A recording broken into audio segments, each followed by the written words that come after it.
All right. Well, hey everyone, my name is Nathan Jones and welcome to another film journey. Today I am joined by my friends who actually is in a different time zone from me right now.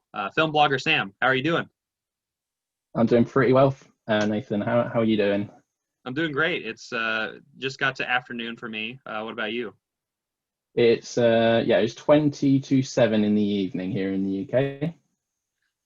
Yeah, it's about to be I guess 13 p.m. over here. So it's almost 1, I guess, over here. Well, it's crazy. We have recently actually just gotten to know each other a little bit more just from the sheer fact that we have a mutual friend, right? Yeah, I guess you're talking about Elliot. Yeah. And I thought so. I just wanted to make sure. yeah. So we've been able to like connect, and obviously we've talked just over YouTube and Messenger and all these different other platforms about, just the different things that we enjoy. I see that we're both big fans of music, which I think is really, really awesome. Yeah, it's come to light that we share quite a lot of similar tastes in music as well as film. So it's quite cool to interact with someone who shares very similar passions to yourself.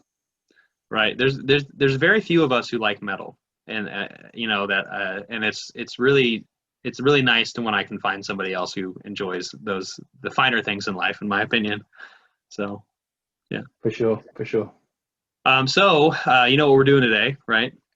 I do. It's Yeah. your film journey series. I'm really excited to be on. So thanks for asking me to Yeah. be part of this. Of course. Yeah. No, I'm excited too because I've always been kind of curious where you started off. So I guess that jumps into like the first question that I usually ask is when you were growing up, do you have like a memory that you have growing up and thinking of like, wow, this is one of my earliest film memories? Yeah, so I've watched quite a lot of your videos with your guests quite a bit, so I'm sort of knowing what to expect with the questions that you're going to be throwing at me. So I did a little bit of thinking because sometimes when these sort of questions come at me, my mind can go a little bit blank. But I guess my first real memory was going to the cinema to see The Lion King when I was 6 years old. So a lot of my early film experiences was watching family films like Disney films, and The Lion King was one of the first ones. I also remember going to see Jumanji, the Oh Robin yeah. Williams film. That was one of my first film that I saw at the cinema when I was a child. And then other than that, a lot of my films that I viewed were like on VHS, like rented from uh, we did have a Blockbusters in the city where I live, but we went to an alternative video store Hmm. in the UK, which was called Choices. Choices. Yeah, Choices video store, and used to rent a lot of things from there. So I guess Disney was a big thing that formed my film viewing experience when I was growing up. So yeah, our first answer to your question is Lion King. Lion King and then Jumanji, right? It sounds like a combination of a very hairy situation, not just from the fact that there's a lion in both movies, but there's also Robin Williams, who's also really hairy, you know. So you get that combination. Yeah, But good spot. yeah. Sorry, go on. I have nothing else to say about that. Carry Oh on. yeah, no, I was gonna say that I think that Disney is a through line for a lot of us when it comes to like kind of the stepping stones with some of the earlier memories, just because our parents probably exposed us like this is safe, this is good enough for us to watch and make sure that we're we can learn some life lessons because there's like some fables involved with it, but it's like they're cartoons, or like even something like Jumanji where it's family friendly but also like exciting enough for us to like we don't have to really think terribly too much when we're watching those movies when we're growing up Yeah, with them. for sure. And then when I got a little bit older, I used to watch things that I probably shouldn't have watched at an age. So, for instance, one of my favorite films to this day, and a film that I watched when I was too young and it gave me nightmares, but I watch it now and it's not even the least bit scary, is The Lost Boys. Oh yeah. Yeah, I remember watching that on VHS probably when I was about 8 or 9 years old, and yeah, it scared the life out of me when I was that young. But yeah, it's one of my favorite films, and it's sort of, I can guess it, thinking about it now, it must have sparked my love for horror films at that young age. So I guess when I first really started getting into film, horror was my go-to genre, whereas I still absolutely love horror, but I've not grown out of it. I don't want to use that phrase because I haven't grown out of the horror genre. It's just I'm a lot more picky about what type of horror films that I watch. And yeah, so I guess that watching The Lost Boys at a young age sort of sparked my interest in anything horror related, vampires or werewolves, monsters, the grotesque, like murder and murder mysteries and things like that. So Did you ever, when you were growing up, since Lost Boys kind of scared you, did you ever have to just did you ever check the sky to see if anything was flying above you? no, but I did watch, I can't remember when it came out, but it was the what's it called? I Know What You Did Last Summer. Mm-hmm. Yeah. That? The one with Sarah with Sarah Michelle. Yeah. That's the one, yeah. So I was probably in my early teens, not long turned into a teenager when that came out. And that, I'm not really a big fan of that film now, but when I watched it had an impression on me when I was that age, which is why when you're not of a certain age, you probably shouldn't watch certain things. But that film made me run up the stairs for a good year after I saw it, because I was always scared that the killer in that film was going to sort of grab me when I was walking up the stairs. But yeah. Well, it seems like horror is still a part of your life. I can see behind your shoulder, you got that Hereditary screenplay book, right? Yeah, from A24. Yeah. Have you got that one yet? I know you've got The Witch. I have The Witch. Unboxing video. I haven't got the Hereditary one, but I really love Ari Aster, and I also really love Robert Eggers. So those are two of the best horror films in the last 10 years for sure. Yeah, 100%. That's where my love of horror films remains. Big fan of Robert Eggers' work. I think I prefer The Witch over The Lighthouse, but The Lighthouse was still one of the highlights from last year. It did come out last year, right? Yeah, it came out when I was in China. In fact, I have a funny story attached with that.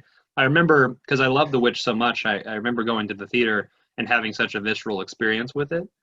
And then I'm like, okay, I'm interested in this director now. And when I heard that he was going to make The Lighthouse, and I heard that Willem Dafoe was in it and Robert Pattinson, I was like, okay, I'm sold. Like I'm already on board. And so this was like 3 years prior to it coming out, because it was just told about the production and whatnot. It's like, I know I'm going immediately to the theaters when this happens. And then I was in China when it was about to get released. So I'm like, oh, great. Now I'm going to miss it in theaters, because this is a theater experience type film. And I was just really bummed. And then luckily, one of my current roommates, his girlfriend lives in an apartment studio that it has like a personal theater that you can rent out. And so we actually double featured that with an experimental film called Leviathan that has a lot of sea-oriented kind of themes to it, deep sea fishing and whatnot, and then watched The Lighthouse. And I was finally able to watch The Lighthouse in theaters, and I was blown away by how insane that film is. Yeah, it's amazing. I love the stylistic choice to have it in I don't know exactly what the ratio, but it's almost like 4:3, really big black bars down the side. Just adds to the claustrophobic nature of the what we're seeing on screen, doesn't it? The how they just descend into madness by being trapped on this island on the lighthouse. But yeah, I was really, really impressed with that, and really excited to see what Robert Eggers does next. I'm really hoping for Nosferatu, eventually to happen. I don't know if you know. Have you seen the first one, the original? Yeah, I saw the F.W. Murnau. Yeah, for sure. Yeah, I've seen that. It's classic, obviously.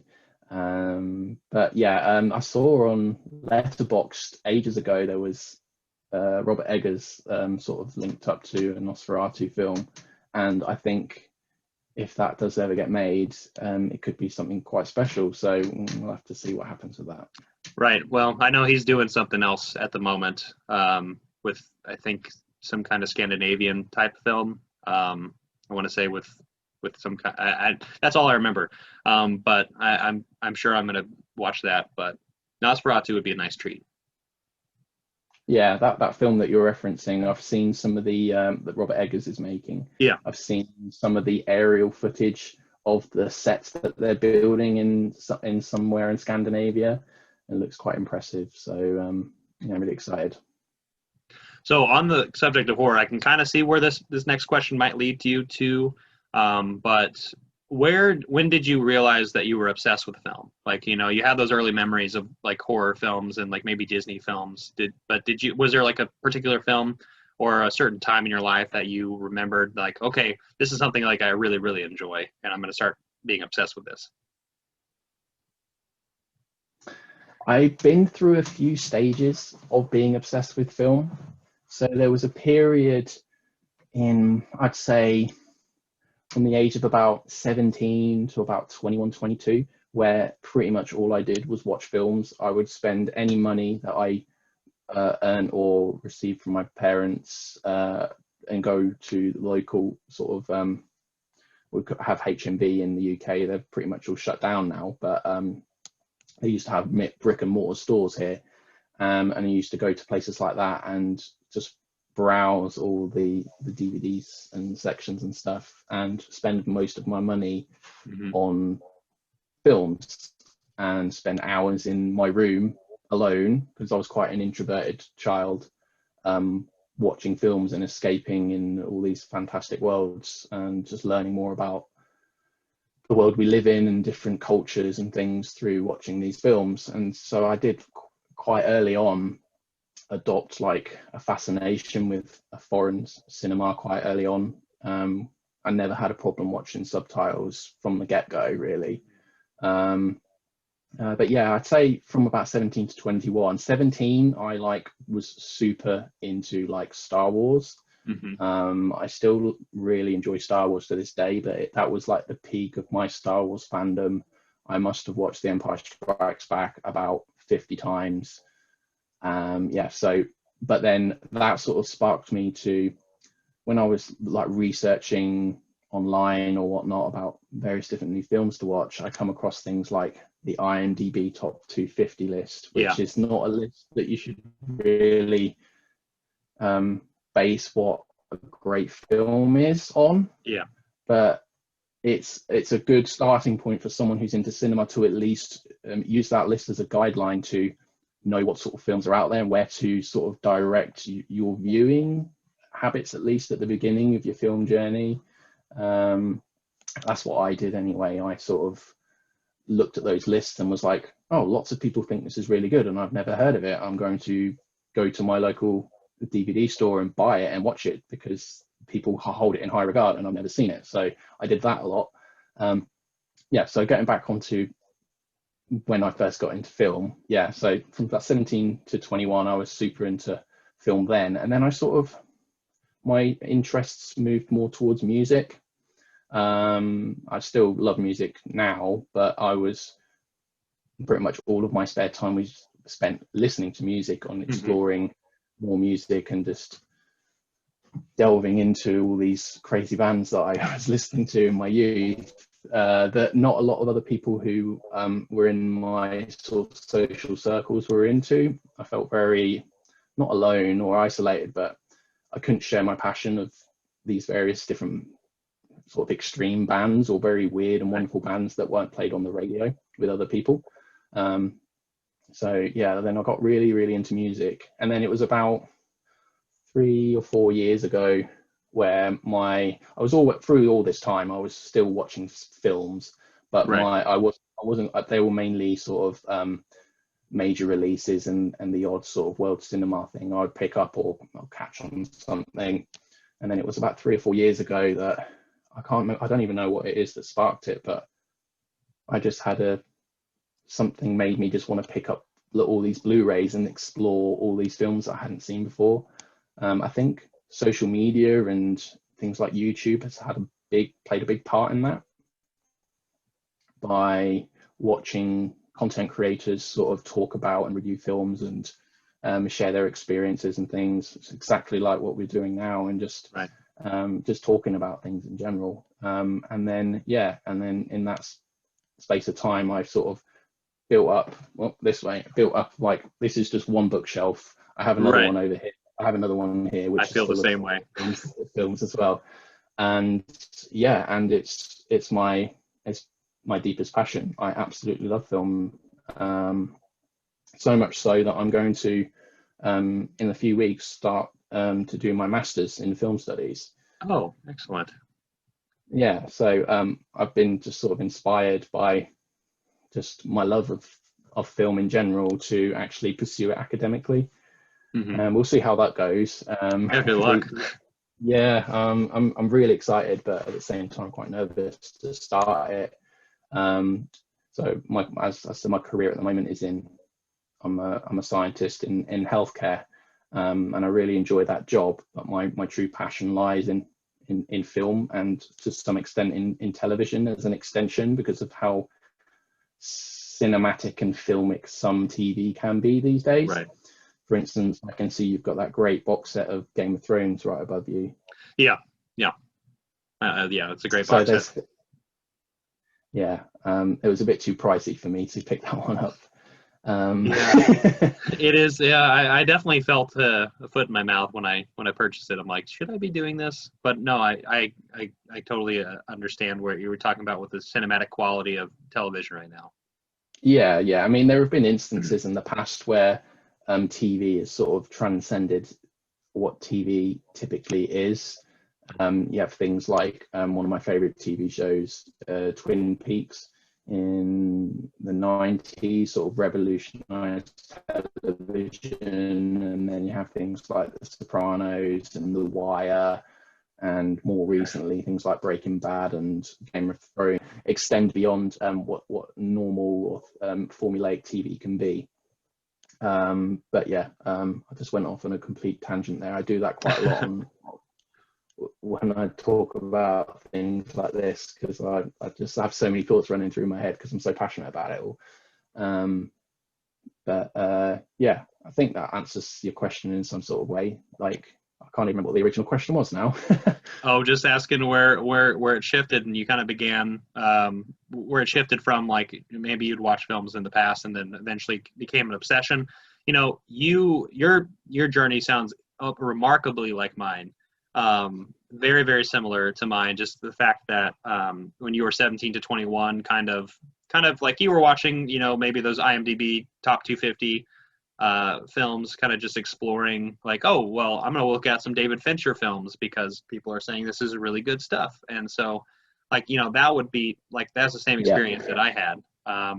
I totally, you know, like, as much as I still love David Fincher, and I still love, you know, maybe like Tarantino or the films that I kind of got introduced to, maybe deeper cinema than just, you know, maybe the blockbuster film. You know, it all started around the same time. And then I think it's interesting that you shifted to music, because I actually did the same thing. Because I worked at a record store when I was in my early 20s, and like that, it completely consumed my life. And I'm very much like you. I like a lot of extreme music, a lot of art, maybe avant-garde type, you know, music that most people are like, you know, most people in your social circles aren't terribly, you know, like happy about, or like, he's like, oh, why do you like this thing? You know, not even tolerant of it. Right. And then I don't know about you, but like for me, I was very much like, you know, when somebody would show me something, I'd be like, yeah, I've heard that before, but it's not as good as this. And then I would think of some of the music that I listen to, because I don't know about you, but I feel like I really worked for my music knowledge, like, to get to that point. Because when I first listened to extreme music, it wasn't anything that like hit me. Like, I was like, ugh, this is like a lot. But I gradually came to it a little bit more and more, and it just like the films that we watch, I feel like there's an appreciation for that extremity, but also like just the artistic nature of a lot of the choices that they make. And so, and I still love music. Yeah, I can completely agree with that. Just to echo what you're saying about you have to have like gateways into certain things. Right. So I wouldn't say like we share some similar like extreme bands that we listen to, but you couldn't just go from listening to particularly the radio to then go into listening to Converge, for instance, as a band that we both really, really love, because it's just so jarring and so perplexing as to why someone might find this enjoyable, if that makes sense. So you have to, it's the same with film, in my experience. Just watching really obscure films, like for instance, one of my favorite filmmakers, David Lynch. I couldn't go from watching, say, the Lord of the Rings trilogy when they first came out in like the early 2000s. Yeah, which they're fantastic films. Absolutely love them. Right. But I couldn't, when I was back then, like jumping to, say, watching Blue Velvet or Mulholland Drive, that would be too jarring. And I'm off the top of my mind, I can't think of anything, but there are films that you would watch through your film journey that allow you to be sort of in the mindset to be able to appreciate or be receptive to something like that, because to a casual viewer, they may find it a very big turn off or something that they wouldn't enjoy because they haven't had experiences with different types of films leading them up to that point. I may just be rambling here, but that makes sense. No, in my head. not at all. No, that's like very similar to the thoughts that I always have with how it's really hard, especially when you're talking to somebody. Maybe you mention that you really like film or something, maybe to somebody you just meet, or not terribly a too deep of friend, and then they start listing their films or something. They're like, oh, have you seen this or have you seen that? And then they usually go with the answers that are a little bit, maybe more like, okay, yeah, I've seen that. That was when I watched it when I was 17 or 21, but like it's hard for me. I don't know about you, but it's hard for me to having to explain that process of like, well, because everyone's so different. You have to get to that spot where your experience in your life kind of matches where you're more open to those experiences that might make you uncomfortable, or like you're ready for something new in your life, and kind of looking outside that box.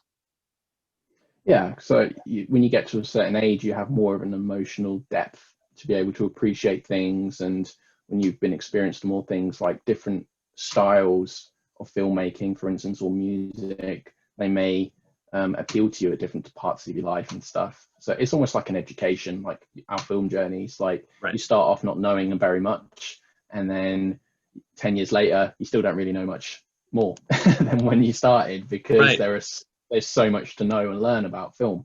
And that's part of why I love it so much, because there's so much to explore, and you're always coming across like some gems that you may have never heard of. There's a lot of talk in this Blu-ray / film boutique Blu-ray community about blind buying. I wholeheartedly do. I really agree with that, and I'm so much into blind buying that I don't even watch trailers for like brand new releases that come out. I've stopped watching trailers like 3 or 4 years ago, because I found that they spoiled so much. Even if the film didn't like spoil like plot points or anything like that, I always found like it gave me an expectation of how the film was going to look, the tone of the film. And I like to be completely blank when I go in to watch anything. Like if anything new's coming out, sometimes all I need to know is like who's the director, who's starring in it. I'm like, yeah, I'll see that. Or if I hear like you get a lot of buzz on social media within the circles of like people that we may follow about what is tended to be a good release, like word of mouth, basically how sort of people used to spread the word about music, I guess, and stuff. So I sort of stopped watching trailers a long time ago. The only trailers I see is when I go to the theatre to see a new film because I can't avoid them. Right. Yeah. But yeah, I don't watch trailers because I like to be as fresh on something when I watch it for the first time as possible. Don't like to have any preconceived expectations of how good of what a film's going to be like. So, This is evoking some memories of mine. I don't know about you if you've done this in the past, but if you were at a cinema and then there was a specific trailer that you want to avoid, that you like close your eyes and like cover your ears. I've yeah, done that in the past. yeah, I did that for The Last Jedi because I didn't want to know anything about it before I saw it. So I kind of, if anyone was looking at me, I must have looked like an idiot, like doing this. I don't know. Feel embarrassed saying it, but I really don't like spoilers. Yeah. I'll say this now. I've literally unfriended people on Facebook for spoiling things on social media because like I've had episodes of Game of Thrones spoiled Oh yeah. before I watched them because like for some reason I couldn't watch it on the night it was aired, and so I had to wait until the next day. And then I have someone on my Instagram, my Facebook feed, like literally giving like big spoiler plots, and I'm like, no, gone. Yeah. Why would you want to do that? Yeah. No, I'm in the same mindset where I can't handle it, and so I would I'd either unfollow or unfriend them. Like, hey, I don't need this negativity in my life. Exactly. Only positivity. Right. It's making me think. Well, actually, I was going to say the movie that I did that to recently, the one that I can last remember, was Suspiria. Because I knew it was going to be completely different from Argento, and I was like, and I really loved Call Me by Your Name, so I'm like, I have no idea how this is going to be, and so I know. I was like, It's such a. When I heard that he was making it, I know Luca. I can never pronounce Luca his Guadagnino. surname. There we go. Thanks for saying that for me. But yeah, I'm a big fan of Call Me by Your Name. I think that's a fantastic film. And when I heard that he was making sort of like a reimagining, because it's not really a remake or a reboot, it's a reimagining of Suspiria, I was sort of very sort of tenuously excited about it, but like I was like, what could he do with this? Like, but it turned out to be really good. I really enjoyed it. It was I think that's how reboots and remakes should be approached. It's sort of like you have a basis of the material from the original, and then sort of just flip it on its head and do something completely different with it. And I was quite liked it. I still prefer the original just because of how the Goblin soundtrack is just fantastic. I could just listen to that soundtrack. Yeah, I don't have that on record. Yeah, I should probably say I have a record collection as well. Because I've seen one of your videos on your channel where you went through your records, and we have quite a lot of similar records. So nice. Yeah. I don't know. Like going back to like how remakes should be like that. I feel like there's like an artistic expression that like kind of honors the memory of the original author of it, but at the same time, because it's a reimagining, something that is recreated, or at least revisited in like a different lens. I feel like that could be true for a lot of things, but especially for particular products. Well, I guess product wouldn't be the right word. I guess particular art.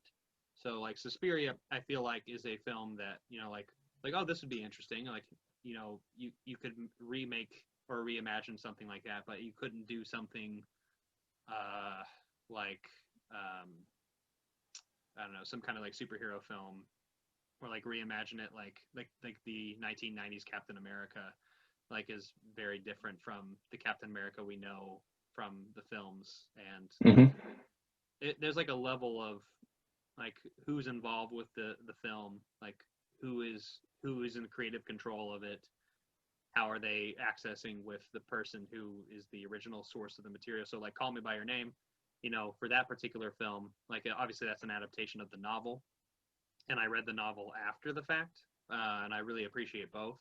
But there are some things, obviously, just like with every adaptation, that aren't there. in the book and vice versa in the film, right? But it's almost like Luca Guadagnino in particular has a special mind to like noting to the original author and like has a respect for that. And there, I guess that's the end of the whole rant is respect for the original authorship of things. Couldn't agree more. Yeah.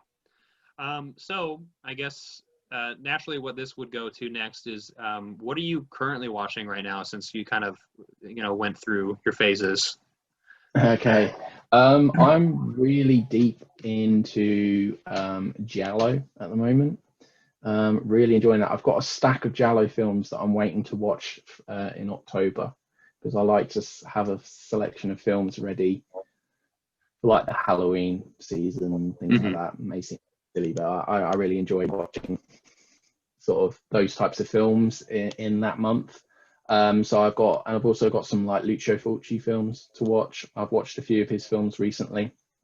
Zombie Flesh Eaters. Have you seen that one?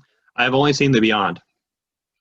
You've only seen The Beyond. That's one I haven't seen, and I've heard that's his best film. So here's what happens. I'm kidding. Unfriended. So yeah, I've got that. But actually, things that I've been watching. What have I been watching? So this is where my mind goes blank. I recently watched Tokyo Story by Yasujiro Ozu. The British Film Institute recently put out a brand new 4K restoration of it, and it looks fantastic. And yeah, I really enjoyed that. That was a rewatch, but because I hadn't seen it in quite a number of years, and I didn't own it on Blu-ray, and so I picked that up, and that was really good. What else I've been watching? We've been preparing for the podcast. What have you been doing? Oh yeah, I should probably talk about my podcast a little bit. I never like sort of promoting myself or talking about things like that, but it's we recently, the last episode, me and Elliot talked about Close Encounters of the Third Kind and paired that with Arrival, which is a really interesting sort of pairing double feature, we thought. And the next episode of the show is going to focus on the Sight and Sound poll from, I don't know how familiar you are with the Sight and Sound poll. Just a little bit. Just a little bit. Yeah. So the Sight and Sound poll is sort of in collaboration with the British Film Institute, and every 10 years, so it's quite a momentous occasion, they ask all the most renowned critics and film directors from around the world to submit to them their top 10 films of all time. And then from these collations of all these votes, they then list in a mammoth issue of their magazine what is regarded amongst film directors and film critics as the greatest films of all time. And so me and Elliot are going to talk about the last poll was in 2012, so it was 8 years ago. So in a couple of years, we're due another poll. And so we're going to talk about our personal favorite films, and if they're in the list, why, if they're not in the list, why they're not in the list, and just sort of getting into the mindset of how film directors and critics may vote for these sorts of things as compared to general audience viewers. And then we're going to speculate about sort of what may be in the list in a couple of years, because the newest film, even though the last list came out in 2012, the newest film that made it into the top 100 films was Mulholland Drive from 2001. Oh wow! So there's 11 years of no films. So we're going to be interested to see in the next 10 years of cinema. So that'll be 21 years of cinema, whether there's going to be any sort of more modern contemporary films that are going to be in the list. I think there will be. I think there will be. I think there'll be some films that have come out in the last couple of years that may sneak somewhere into the top 100 somewhere. But yeah, so I'll be doing a lot of viewing of that because I want to make sure that I've seen as many of the films on that list as possible. So I'll be doing that. I was just trying to think of what I've been watching. It's okay. And let me just bring up my letterbox because that will just let me bring it straight up.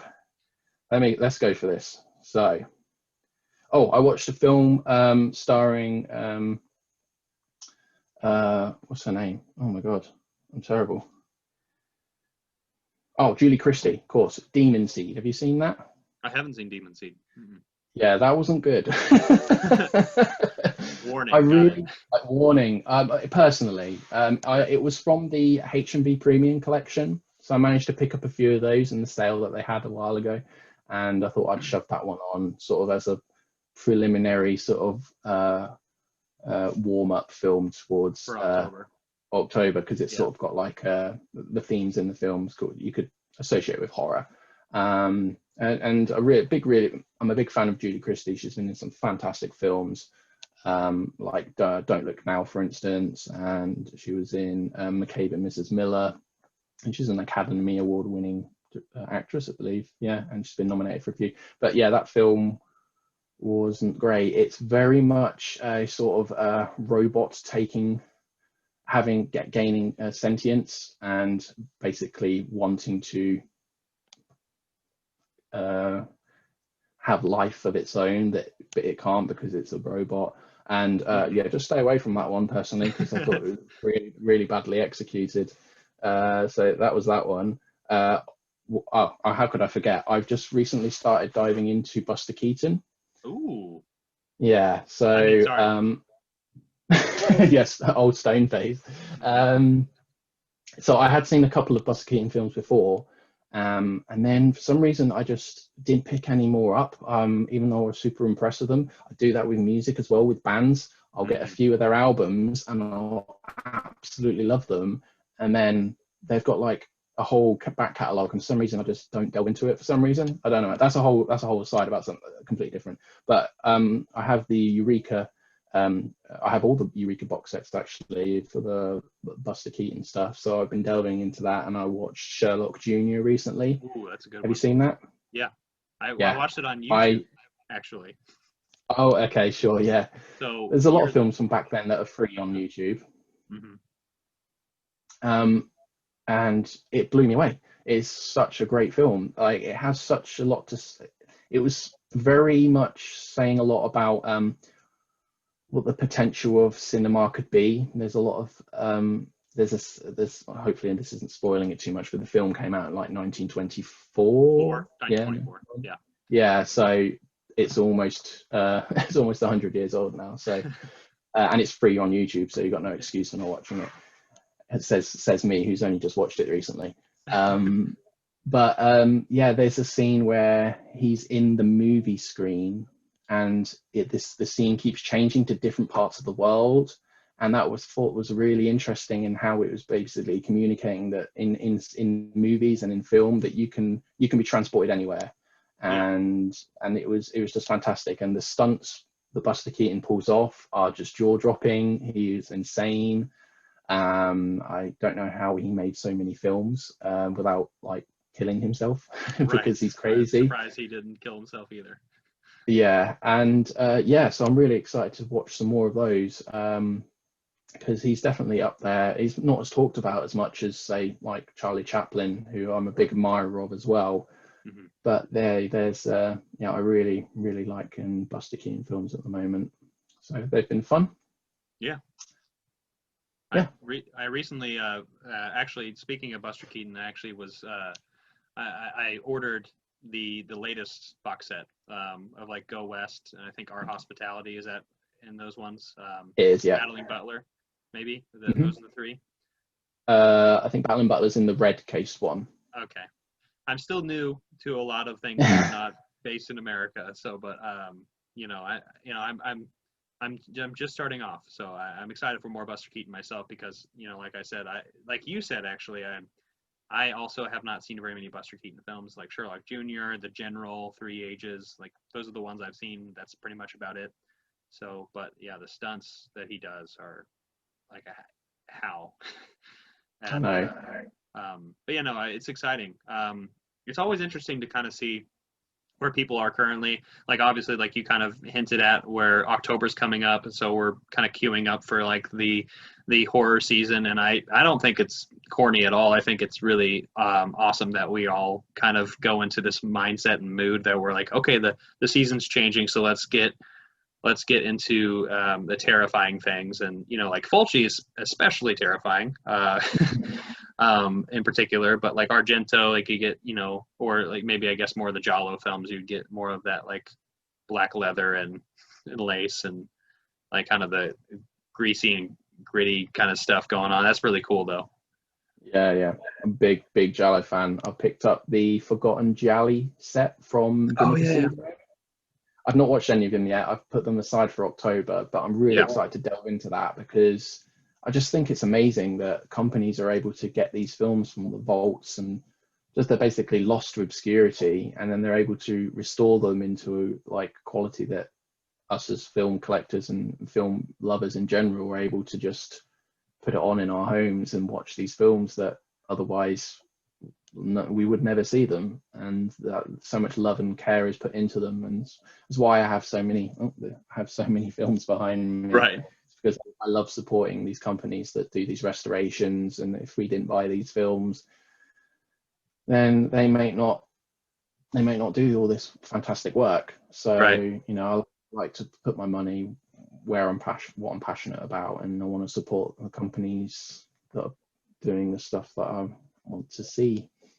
Well, I hope that based on what you just said, on top of the fact that you're going back to school for getting that master's, I hope that you're able to work at one of these kind of companies, and you have the people who, or maybe make films yourself, or however you're going. There's so many directions you can go with that, but just the sheer fact that there are people who are passionate about these things that, like you said, would go into the vault and it would be completely forgotten. And recently I've been watching the Ray Harryhausen Sinbad films.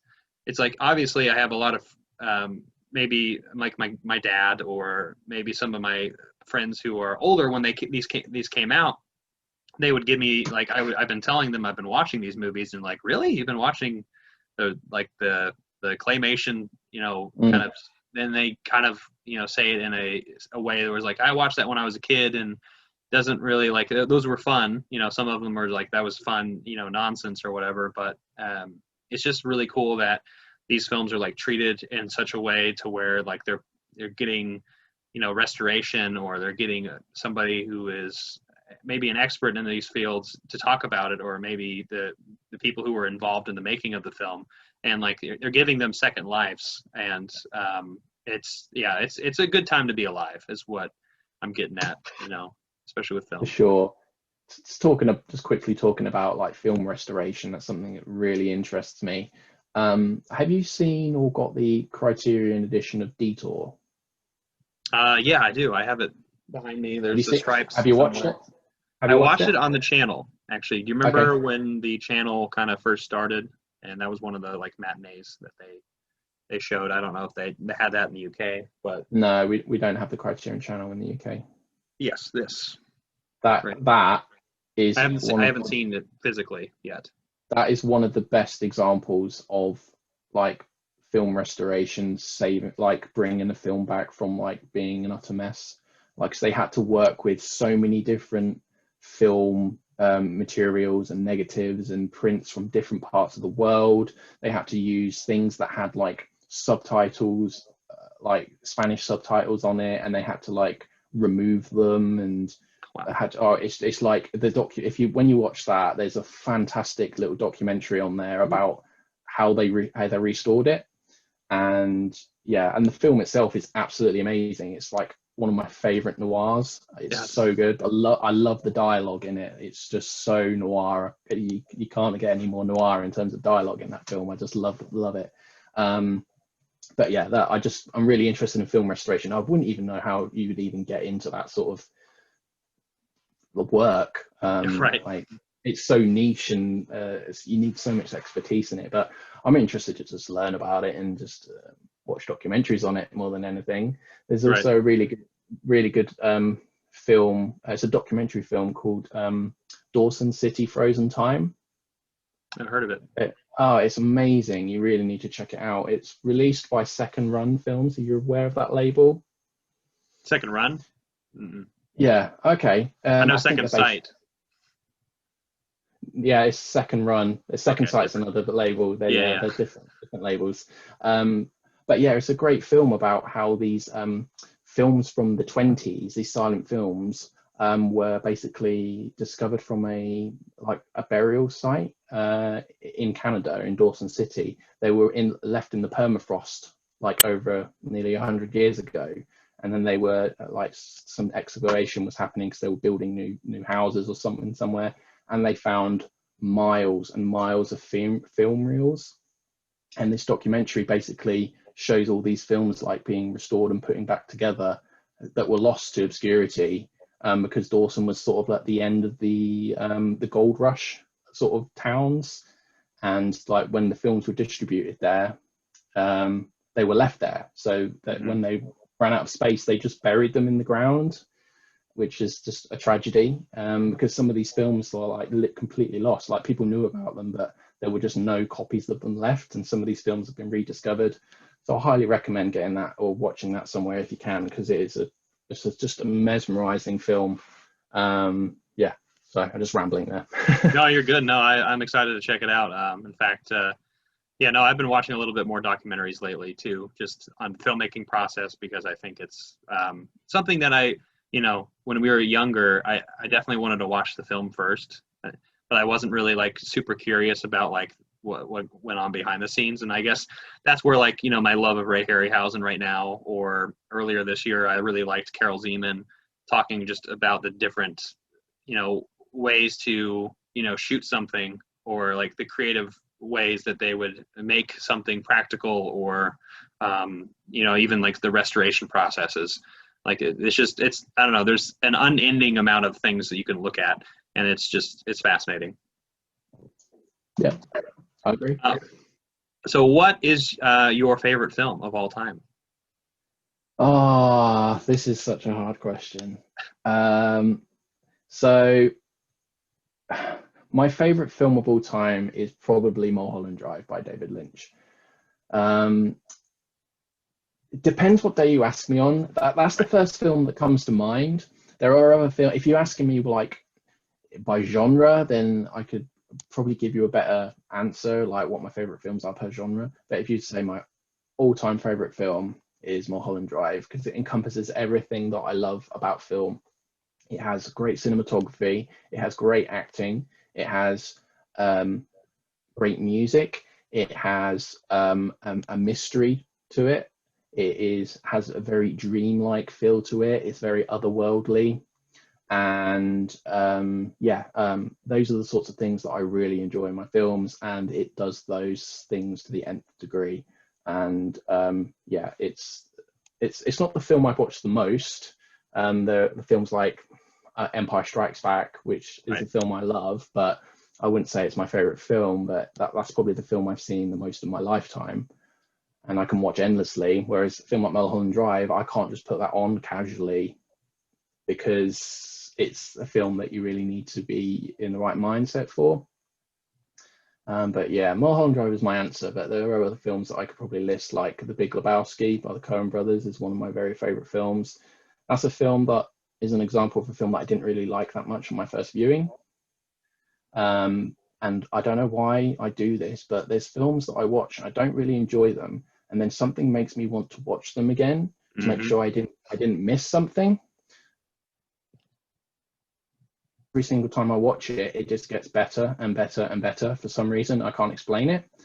But an example of like not of watching a film and not enjoying it the first time, but absolutely adoring it the second time, was Stalker by Andrei Tarkovsky.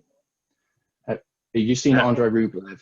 I've only seen Andrei Rublev. That's the only one I've seen Yes. from So Tarkovsky. I absolutely love Andrei Tarkovsky. I've only got one of his films left to watch, and I don't want to watch it because Because you don't want to finish I it. won't, because then I will have no more Andrei Tarkovsky films to watch. So, I feel and that. so it's one of those things. It's meant to be one of his. Well, he only made 7 feature films, which isn't that many really for like someone who's regarded as a master in cinema. So, But he, yeah, I've seen more when there. There's a few I really enjoy. So Mirror is something I've discovered recently, and I loved it so much I watched it like 3 days later. And I may be too soon in saying this, but I would probably put Mirror in my top 10 films ever. And that's so strange for me to say, because it normally takes me a long time for me to get to the point where how I feel about a film, because it has to be in your blood in a weird way, like to regard it as something that you truly love. But Mirror is just absolutely amazing. I highly recommend watching that one, pal, if you've not seen that one before. Very perplexing film, but yeah, that's awesome. Yeah, so I'm just going off on a tangent. I do this all the time. And then just I'll mention one other film that I absolutely adore, and that's 2001: A Space Odyssey, Stanley Kubrick. Yeah, I really love that film, and everyone, even non like film buffs or cinephiles, may have seen that one as well. Whether they enjoyed it or not is another matter. That's a whole other matter.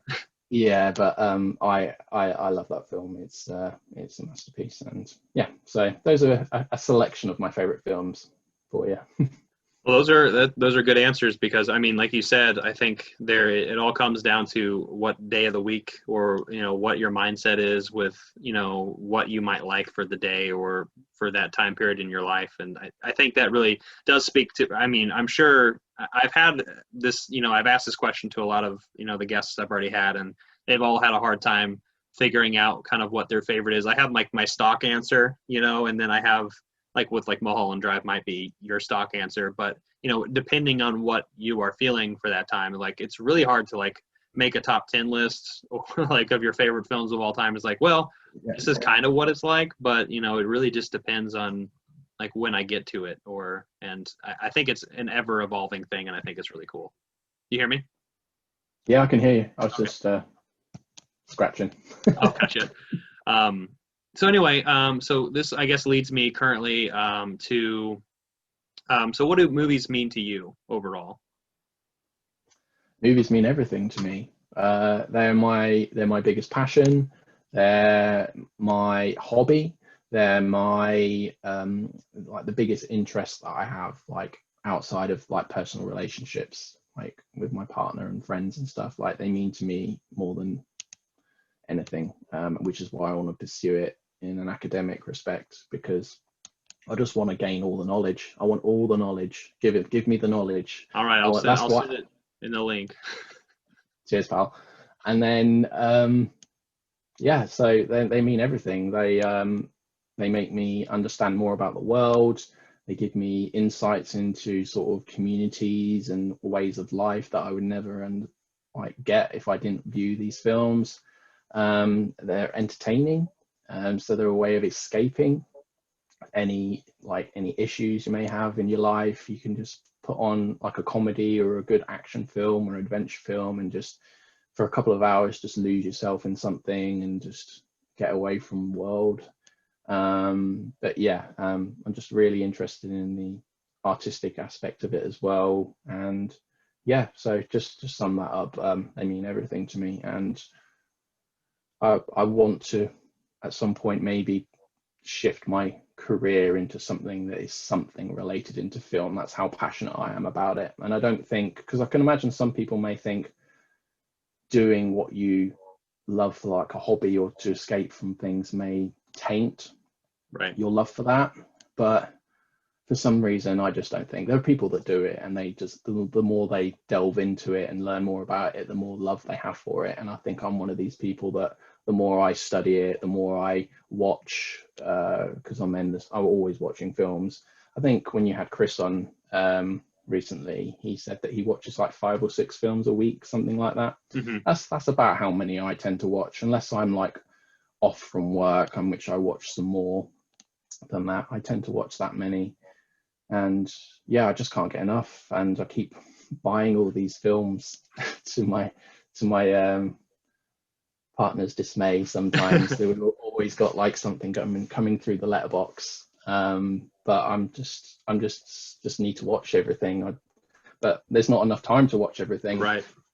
So I do need at some point to sort of be more selective. I'm quite selective anyway, I think, but some of these Blu-ray labels, they release so many tempting things, and Right. I can't say no to them because you get that FOMO syndrome. Where Oh, right. you know what I mean? Like, because especially if it's limited edition, they're like, oh, we're only pressing 3,000 copies of this, and you're like, oh, I really want that. I'm like, oh, should I put it off? And then you're like, oh, if I don't buy it, it could then be out of print, and then if I really want it, then I'm gonna have to pay like double the price for it in the secondary market, and yeah, it's a vicious cycle. But I have a budget that I stick to on a monthly basis of films buying. But yeah. Well, yeah, that's I couldn't have asked for a better answer. I think your budget's probably also going to go towards school a little bit right now too when that happens. Yeah. So for sure. Yeah. Well, I'm super happy that I was able to have you on for this film journey, because I think I've learned quite a bit just about your journey that you're continuing to go on, it seems like, and I feel like with all of us are just never going to stop. Like, you know, and not even until we die. Like I think whatever happens next is like we're probably going to still probably be watching films or like doing something with it. Can you imagine how big your collection's going to be in like 30 years time? I don't want to think about it. You need a separate house for your collection. Well, I was just having this conversation the other day with a friend where I was thinking about how I can kind of give back to the community in some kind of capacity. And, you know, I wouldn't mind trimming down some of the things that I have, just for the sheer fact that like I need to be as selective. So it's almost like too much choice. But also want to make sure that other people who are less fortunate than me, because I'm very fortunate to have all these films that I have, and it's a little selfish, but so I want to kind of showcase that to other people who may not have the accessibility that I do to these things. And so I'm curious to see how I can do that in some kind of capacity. That'd be cool. It's definitely a privilege having access to all these films. I don't take it for granted. So disappeared for a second. Yeah, it's a pretty cool privilege to have. Yeah. So I guess at the end of this whole thing, where can people find you? So you can find me on Instagram at filmbloggersam. There's an underscore between the words there. I also have a sort of small YouTube channel where I post of some of my Blu-ray pickups and just review a few things. I've not put many videos out, but sort of in its infancy, that channel, and that's also Film Blogger Sam. And we spoke a little bit about my podcast, which is called Let's Watch 2, which is sort of like a film pairing double feature podcast where each episode sort of focuses on 2 different films, and we compare and contrast the themes of the film and how well they complement each other or don't. And yeah, that's going really well. So that's Let's Watch 2. We have an Instagram page for that, and you can visit the website at letswatch2.com. And yeah, I think that's everywhere you can find me. Yeah, I will be putting all of those links down in the description. I have a lot of research to do myself to get all those links, but it'll be a fun time. I'm sure they're all next to each other, so that's easy. So thank you again, Sam, for joining today. I had a really good time, and I'm glad that you were able to come onto my channel, and I hope that we can do something like this in the future. Yeah, I'd love to have you on my podcast at some point. Yeah, I would enjoy something that. Like that. Yeah. Cool. We'll get it set up at some point. For sure. Well, I hope everyone enjoyed this conversation, and I hope that everyone kind of had their own thoughts about things. And if you want to, in the comment section down below, just tell us what you think. And if it sparks any other conversations that you might have, some movie memories you have of your own experience in life, we really appreciate listening to that and reading it down below. So thanks again. I hope everyone can leave a like to this video, hit that notification button, subscribe, and I'll see you next time. I'm not jonesing around.